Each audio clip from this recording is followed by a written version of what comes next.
which is the most of any Premier League weekend so far this season. 7 of them in the first game, of course, at Ellen Road. 4-3 Leeds beating Bournemouth. 95th minute winner for Manchester City and Erling Haaland against Fulham. All square between Forest and Brentford. Wins for Brighton and Leicester on Saturday. And then today, in our 5 games, we've brought you another win for Arsenal. 11 wins from their first 13 games.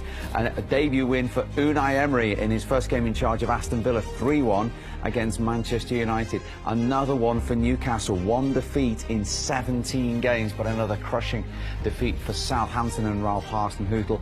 West Ham, having won 3 out of the last 3 at home, beaten by Crystal Palace, who went away from home for the first time in 8 games, and Liverpool, who've now lost just 1 of their last 22 against Spurs. It's their first away win in the Premier League this season.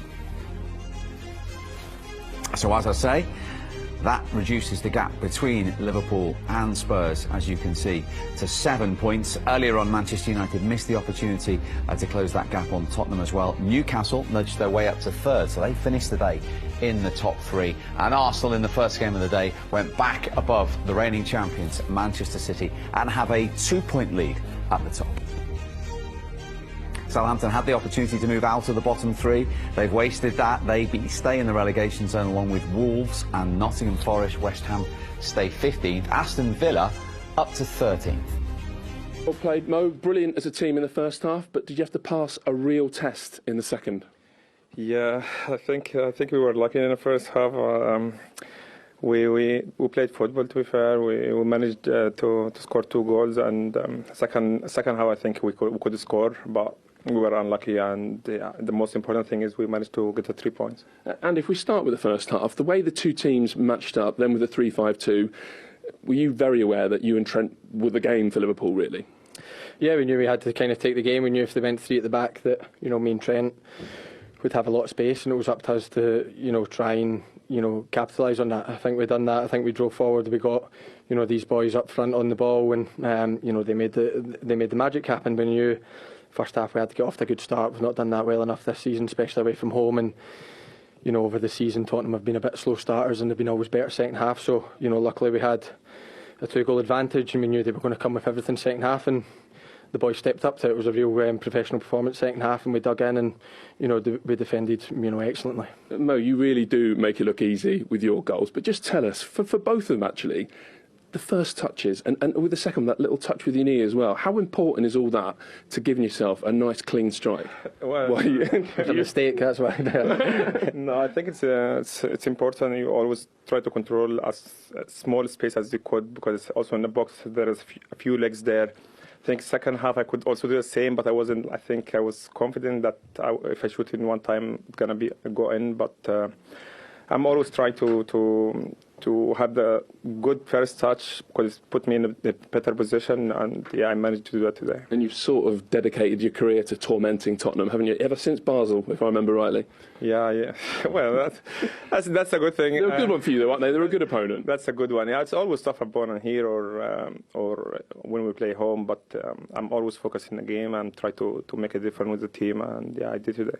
Why was the second half a struggle? Was that them being very good, or if you're really harsh on yourselves, do you expect more from Liverpool? Yeah, I think, look, don't get me wrong, I think we could have been better on the ball. I think we could have tried to control the game a bit better, but at the end of the day, you're coming to, you know, away to a top 6 team. They've just been booed off at half time.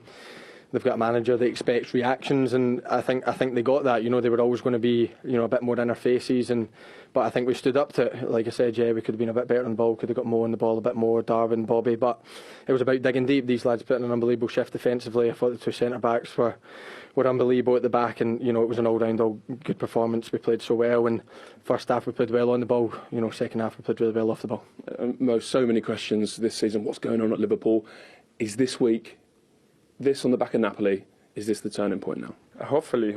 I think before we didn't want to lose, but that's football, and we have to accept it. But we managed to strike back a few times in the season, and we played very good games, like against City, against Napoli. Now, hopefully that gives us more confidence, and we just try to carry on and win games. Okay. You ready to give this Player of the Match award over to Andy now? Or? You can have it. Well done, Mo. Thank you.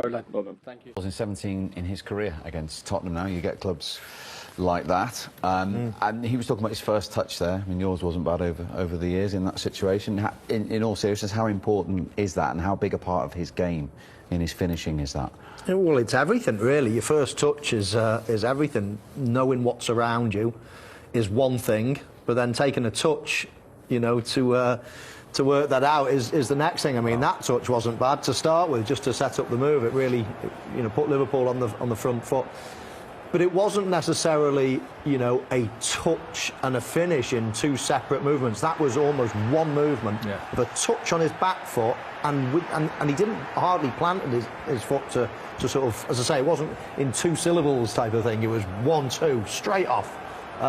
It was brilliant, and the ball was fizzed into him. He had to take the touch, but you see that's just brilliant. And if you take the touch and then plant your foot and then go again, then you'll get tackled. So it was just brilliant, and he thumped it into the bottom corner. I mean, don't get me wrong, the ball sat up lovely with his touch, and it was perfect for him on his left foot. But just the choice as well, the choice of what to do. Some people are fixated. They've already got their finish in their mind before the ball even comes, but he has the ability in split seconds to choose the right finish, to choose the right touch, to put it in the right place, and then finish as well, which marks the great ones out. He forced that move. You know, from the moment that come from the half-time, a halfway line into him, when he turns that one round the corner, he forces it, because then he follows the pass. Harvey Elliott then has to pass it in there. He's almost forcing the move, goes out to Robertson. He makes a real incisive run into the box, pushes everyone back the way, and then Nunez finds him in the box. But the second touch has got to be good as well, Mo.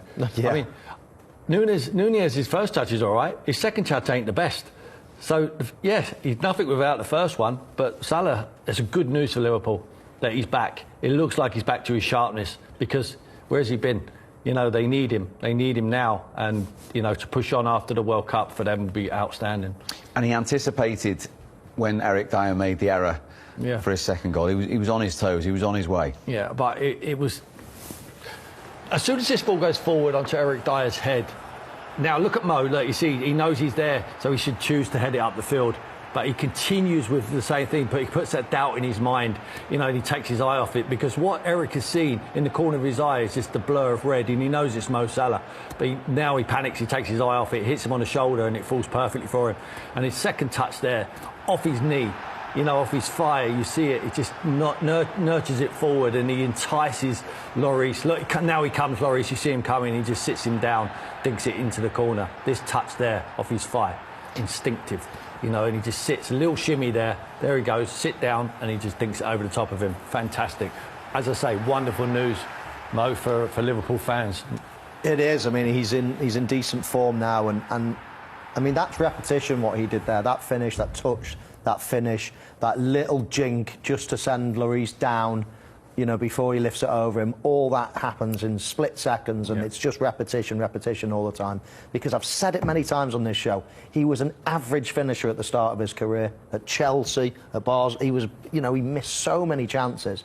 But the more and more he gets, the better and better a finisher he becomes. And I think he put the pressure on Eric Dyer there as well. Normally, it would just, the ball would come over, and you would just like let it glance off your head to the goalkeeper. Eric Dyer saw Mo Salah running, anticipating, and place the seed of doubt. Is that what you do as a striker? Place the seed of doubt in the defender's mind? And you put the pressure on him. So all of a sudden, instead of just nodding it back and just glancing it, you see Eric Dyer actually having to flex his muscles to try to put some on it to get it back. And that's what, you know, it made the header difficult for him, because he's anticipated it. And that's what you're doing. You're an optimist as a centre-forward. These defenders are all pessimists. They've always got to think, right, if he misses, I'll be here. If he does.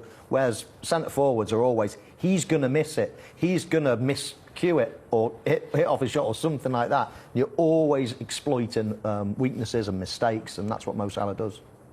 They're making too many mistakes.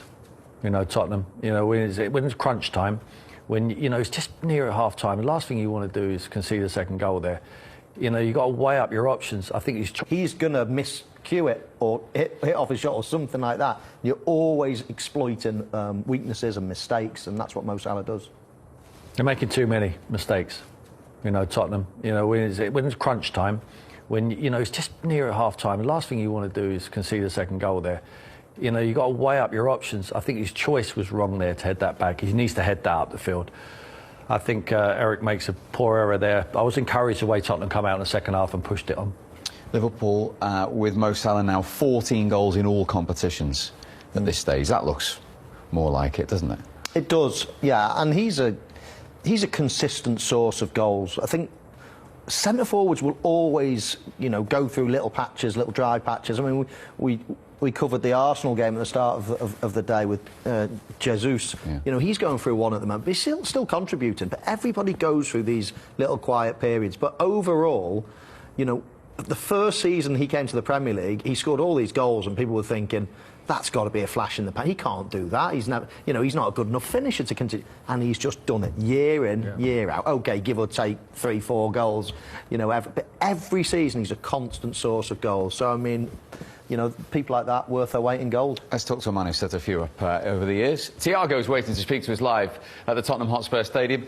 Good to see you. Well played. How big a win is that to get back to 3 points in the Premier League for you? Good evening. First of all, yeah, it was a massive win for us. I think it's the first Premier League win away that we have this season. And we had a bit of this game a resume of the season. That first half we achieve our full potential, what the team is, with the ball, without the ball. And the second half is what have been so far a bit of this first 3 months. Yeah, in that second half, when Tottenham gave you a reaction, how important was it to dig deep and stand firm like you did? Yeah, it's for you guys, I think you have a big knowledge of football. The guys that we're in the pitch, we can also analyze, and it's simple. When we lost this kind of superiority, let's say like that, this kind of control of the game, we are very vulnerable. So it's like that. When we make 3 mistakes on the pitch, the people that we have to control the game, the team suffers because it's counter after counter, and we are not dominant anymore in the second half. So that's pretty much the resume of the second half. Thiago, it's Michael Owen here. Well played today. I was just wondering, you've played obviously with some great centre forwards over your career. Yeah. Mo Salah was the difference in today's game. Just give us a little bit of insight in terms of what his strengths are, what makes him different to other players that you've played alongside. Well, for sure, he's one of the top forwards, wingers that I played in my career. And it's the consistency that he has, not just in the pit, but outside of it. His work ethic, how he wants to help the team, how he wants to help himself. So I think it's that hunger that defines the strikers in those days. Thiago, were you aware that Tottenham have been slow starters this season, and is that why your Liverpool side flew out of the blocks today? Well, I'm no one to analyse Tottenham way of playing for this first 3-4 months. I think they're doing amazing. You just have to see in the Champions League where they are. You can see them in the league where they are as well. So congrats of this beginning of the season. But yeah, it's difficult. At the end, you are playing every 3 days. There's a World Cup around the corner. Mentally, people can be a very doubtful, having the head 50% here, 50% there. So it's normal. At the end, we have to accept it's a different situation, different context that we have been in football history. And just finally, Thiago, one more game to go. You've gone 7 points off the top 4 before we break for the World Cup. It's been a super week. If you can get one more win, is that important to go into the break with that momentum and closer to the top 4? First of all, game on Wednesday, that's the most important thing right now, and we are just focused on that. And what brought us here is that we just think the next game, doesn't matter the 7 points, 10 points, 50 points ahead that we have the next team, is just focus on the next game. Well played today. Appreciate you.